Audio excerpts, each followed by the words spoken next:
Hello everyone, in this video I will show you how to install registry keys and entries, another free feature provided by Advanced Installer. Registry keys play an important role in the Windows operating system, as they store configuration data and settings for both the system and application software.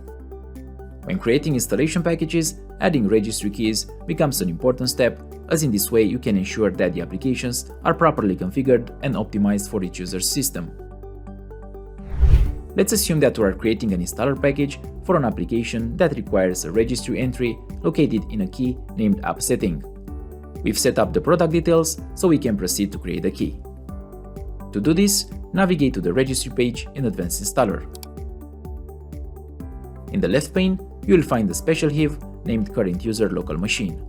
Here, Advanced Installer by default creates registry entries containing information about your product, the version and installation path.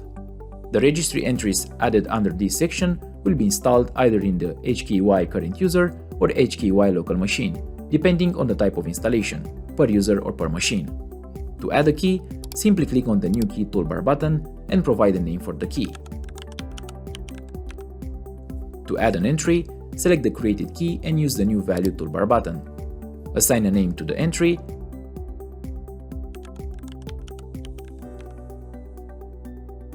Then let's choose the binary and write the value in the data field. Once the registry entry is added, you'll see it in the right side pane of the view. Now, let's proceed with installation of the application and then open the registry editor to verify if the registry key has been successfully created.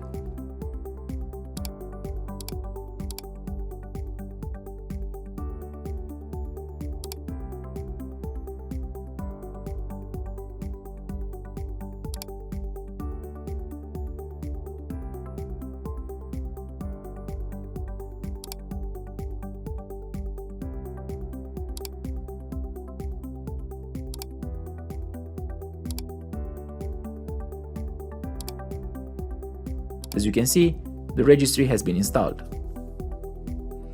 Installing a registry key using the free edition of Advanced Installer is as simple as that. With this powerful tool, you can easily and quickly add registry keys to your installation package, ensuring a smooth operation of your software on users' computers. For more guides and tutorials, check out the Advanced Installer YouTube channel or the Advanced Installer blog.